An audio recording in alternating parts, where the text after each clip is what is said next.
Hi guys, and welcome back to my YouTube channel. So in today's case I will be covering another true crime story. However, this one isn't really a true crime story, it's more a case of a missing persons.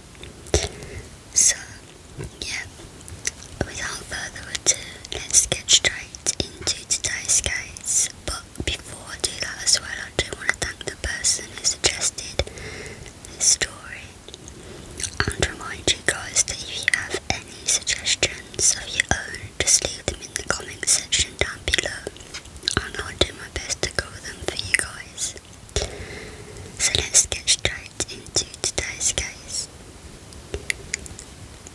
RicoHarris was the first son born to Henry Harris, a former star forward for Idaho State, who, after his college years in the mid-1970s, was playing in a semi-professional league in Los Angeles when he met Margaret Fernandez, then 17.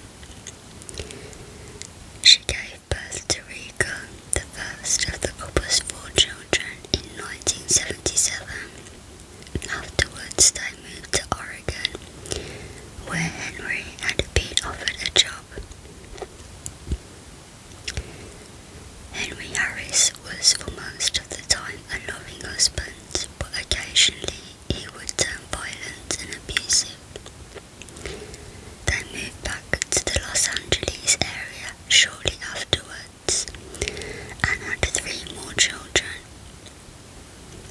Henry would often verbally and physically abuse his children, especially Rico, despite that Rico deeply craved his father's affection and approval into his adulthood.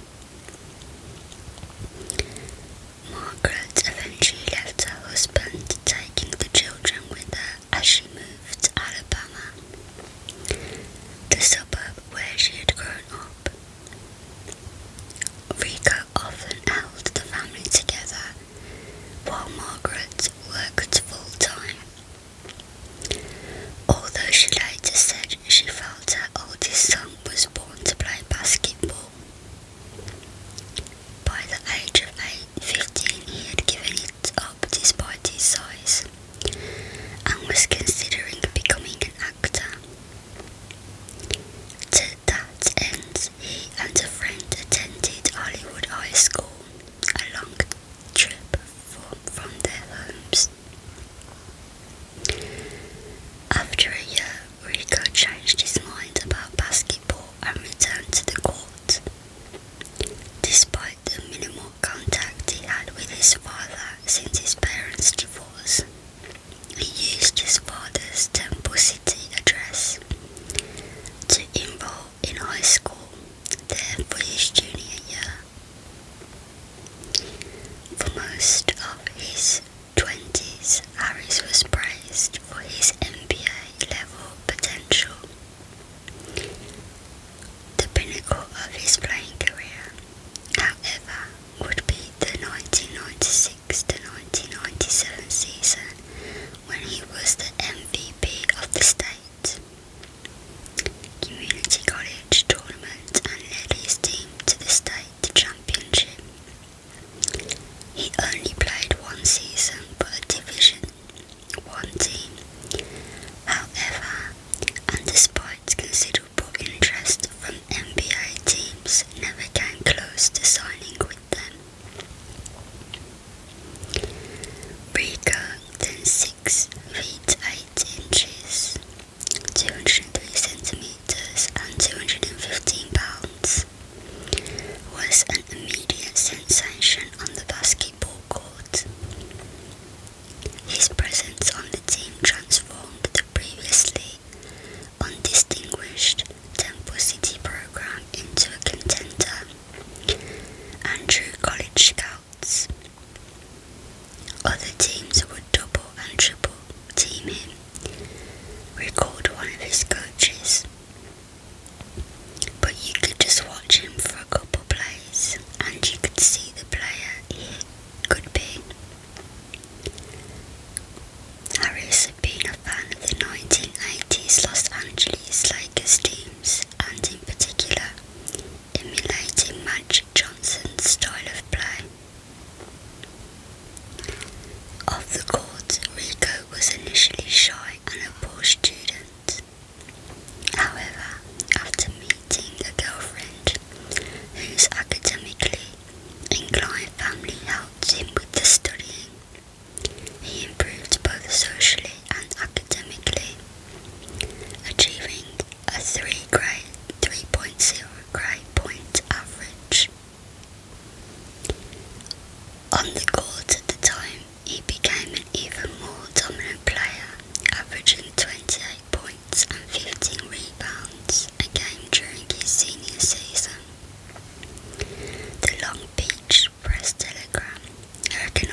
cast high school players in the West United States during the 1994 and 1995 season, along with Chauncey Billups, Paul Pierce and Jason Terry, all of whom went on to long careers in the NBA. Jim Harrick, who had just left the head coaching position at UCLA to take over the University of Rhode Island program, had his eye on Harris, who had recruited at his former position. He believed Rico could be part of a powerful team at Rhode Island, with Zach Marbury and Lamar Odom, who he was expecting to sign for the next season. However, Harris's newfound academic success did not extend to the scholastic aptitude test, where he did not do well. UCLA had to withdraw his scholarship offer as a result. Harris went to Arizona State under Proposition 48, which committed him to take classes during his freshman year in order to regain his eligibility.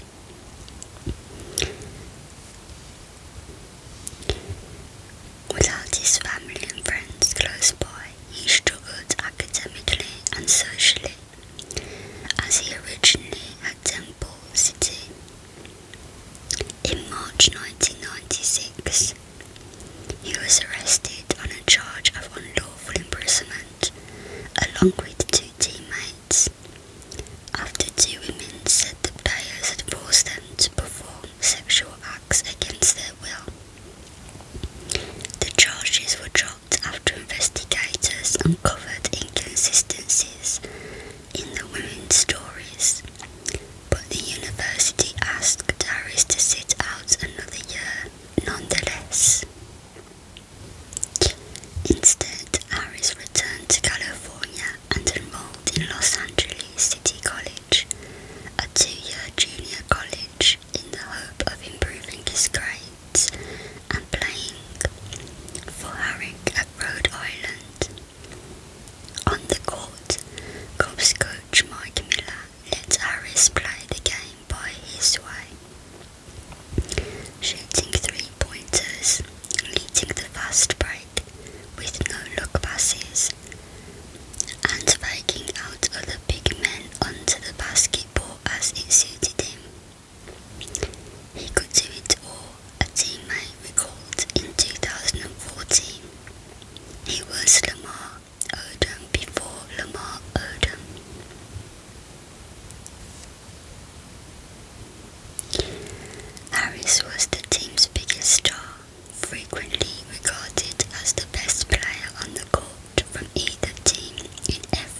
considering declaring for the NBA draft or playing in a professional league overseas. Harris ultimately returned to LACC for his second season, which he would later say was a mistake.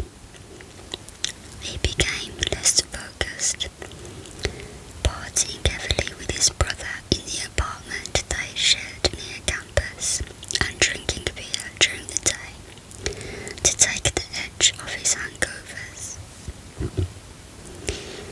It did not affect his game, however. A teammate recalls Harris showing up for a game once wearing heavy glasses to mask the effects of the alcohol. He probably didn't get no sleep and was up all night, then dropped like 35 points that game, so the friend said.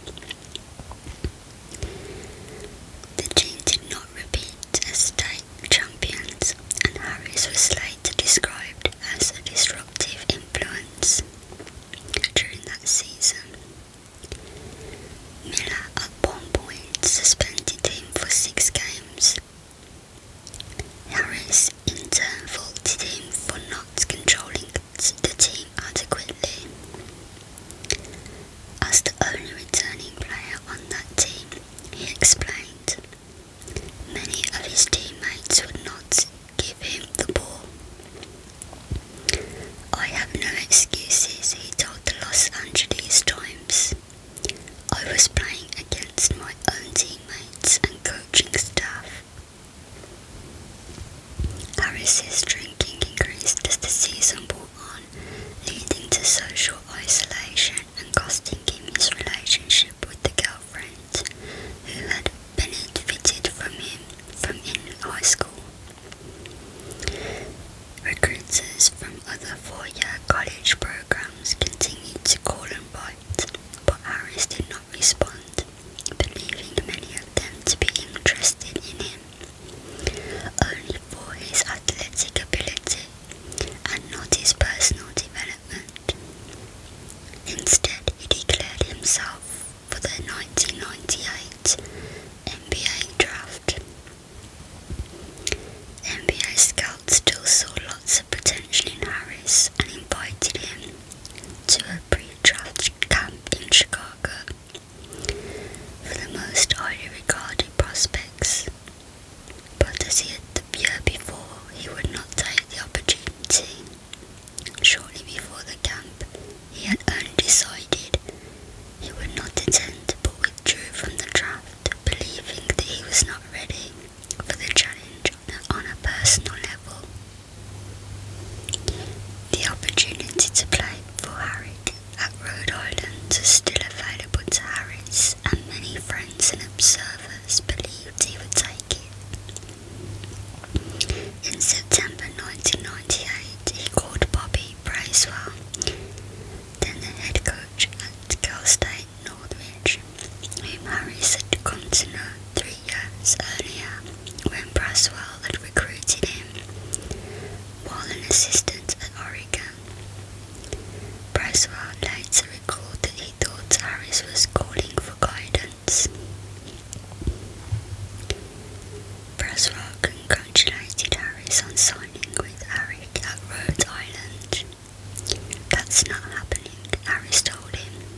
He did not want to move that far away and believed LACC coach Miller was trying to get him to go there strictly out of his friendship with Eric and not out of any consideration for Harris's best interests.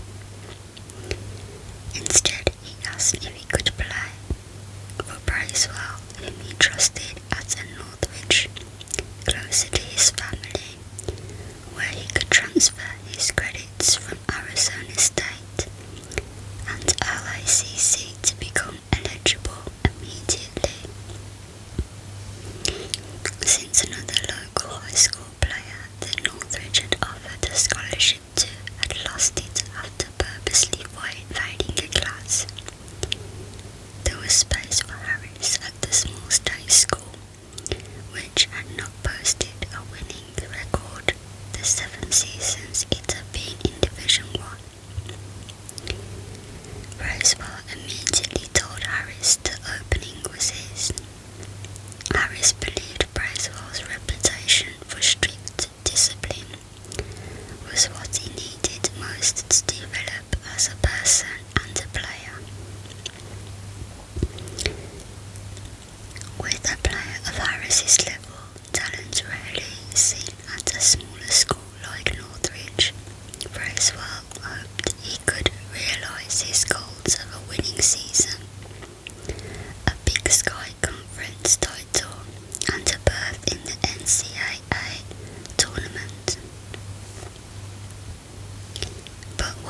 was plenty of potential for Brayshaw in the relationship, observers saw less for Harris.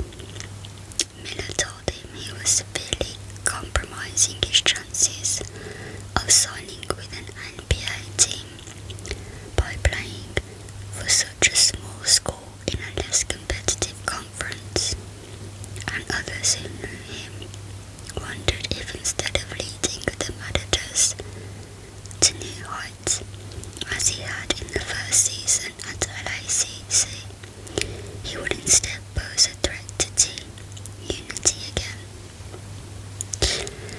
Brayshaw was optimistic. Rico wants to make the best of this opportunity, he said to the Times. But early in the season, it seemed as if the doctors had been correct. Harris had attempted to reconcile with his father in the off-season, but had been rebuffed. He continued drinking heavily and could no longer fully contain his underlying emotional difficulties. Early in the season, Brayshaw suspended him briefly after he argued with the other teammates and coaches. A hit pointer also sidelined him for 5 games. He still performed well, averaging 10 points a game and leading the team in rebounds, but the NBA scouts who had been following his career could see that his performance was off from his previous heights and took him off their lists of prospects. Near the end of the season, Brayshaw suspended Harris again. The player did not attend a meeting with his coach in Brayshaw's office to make his resume. Harris would never play college basketball again and left Northridge shortly after the season's end. Harris could not play for another college as his eligibility had expired. He still had not given up on the possibility of making the NBA, and like his father before him, took up semi-professional basketball. He played for the short periods of time with the International Basketball League's San Diego Stringers and St. Louis Storm. Rapper Master P, a former NBA player who had played briefly with the former team, put together a travelling team for which Harris played a few games. During this team, he drank less and worked on his jump shot, hoping the NBA had not completely lost interest in him. In spring 2000, Harris opted instead to join the Harlem Globetrotters. His skills were ideal for the Globetrotters shows, and he seemed to have found his niche. However, a month after he joined the team, he was out driving with a girlfriend in South Los Angeles when he got into a dispute with some people there. After he left the car to confront them, someone hit him on the back of the head with a baseball bat. Harris was able to leave the scene and drove off, but soon he started having intense headaches and had trouble keeping his balance.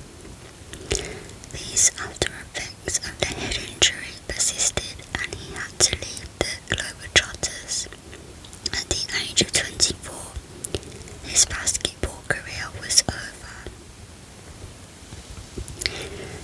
Harris returned to his mother's house in Alabama, and he had no job prospects and no plans for what he might do besides play basketball.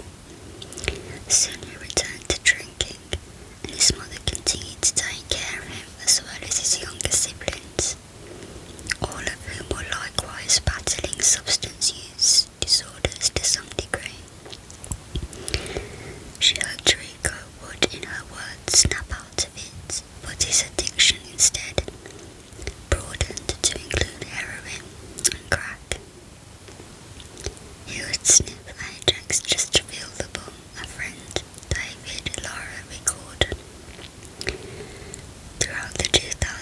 Harris experienced many relapses, and he was arrested over 100 times, most commonly for public intoxication. After a few days in jail, he often resumed drinking to support his habits, and he would sometimes beg in the street. Efforts to persuade Harris to end his self-destructive path failed. Only in 2007, shortly after he turned 30, did he finally start to change.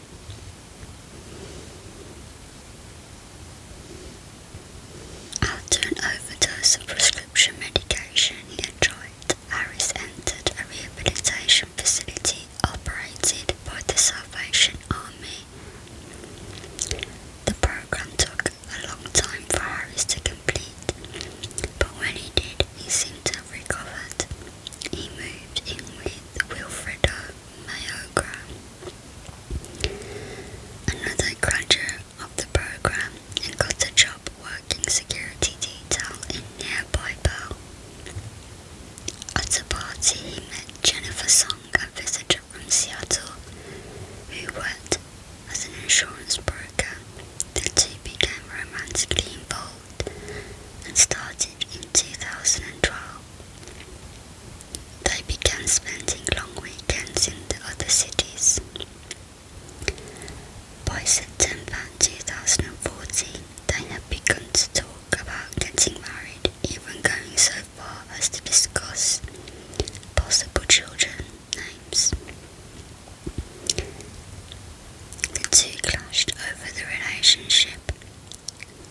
Their friendship ended when Harris abruptly moved out of the apartment and left her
since he had not slept much since leaving Seattle. At 11:15 he turned the phone off and no one has heard from Harris or positively identified him since then. Some called Fernandez when Harris failed to return to Seattle unexpected, recalling that he had once disappeared for a few hours to San Diego and then decided to wait and see if he would return on his own. By October 14, 7 days after he had missed the job interview, they realised he was not going to do so, or that something had gone wrong, and reported him missing to the Alabama police. That afternoon, a Yolo County deputy sheriff patrolling along a stretch of California State Route 16 along Country Creek, north of Romsey, saw a black Nissan Maxima sedan in a county park slot for the second straight day. He looked inside and saw CDs, credit cards and various papers scattered around, and the car had not been reported stolen, so his superiors contacted the Alabama's police. When they found out who was registered to, and officers there informed Fernandez that it had been found but not her son. A search the surrounding terrain of Cashy Creek Canyon began shortly afterwards. Search and rescue teams began looking over the lightly forested terrain surrounding the stream, and they were assisted by teams of all-terrain vehicles and helicopters. An aeroplane with a thermographic camera flew over the area, and search dogs were brought in as well. In the area with a 5-mile radius of the parking lot was covered, as well as the 27 miles of Route 16 through the canyon. But after 3 days, the searchers had found nothing. Many were incredulous. Rico at that time had reached his full adult height of 6 feet 9 inches and weighed 300 pounds, reflecting the less active years since the end of his basketball career. They could not imagine how such a large person could have disappeared so completely. When Harris's description was circulated in the area, a few sightings subsequent to October 10th were reported. One passerby along Route 16 reported seeing a man who fit his description walking along the road at 5:30.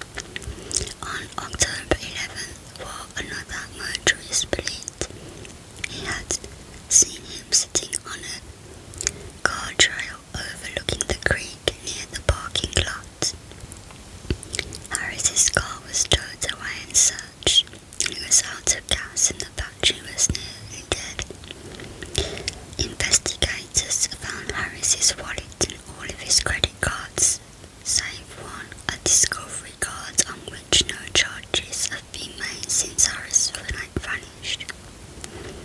He had also taken his phone and driver's license, and detectives also found plastic bottles, one mostly full of some type of hard liquor, and the other empty but smelling strongly of the same beverage.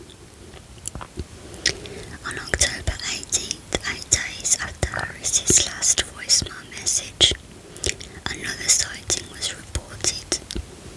A man who had driven past the parking lot where the Nissan had been told police he saw a large man wearing light-coloured pants, similar to those Harris had been wearing when he left his mother's house early that morning.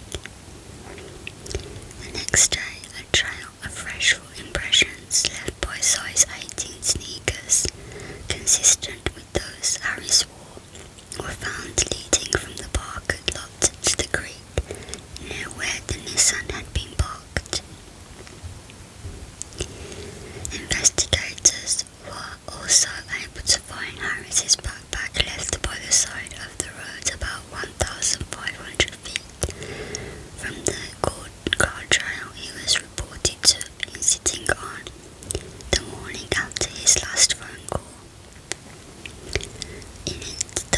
his phone and charge it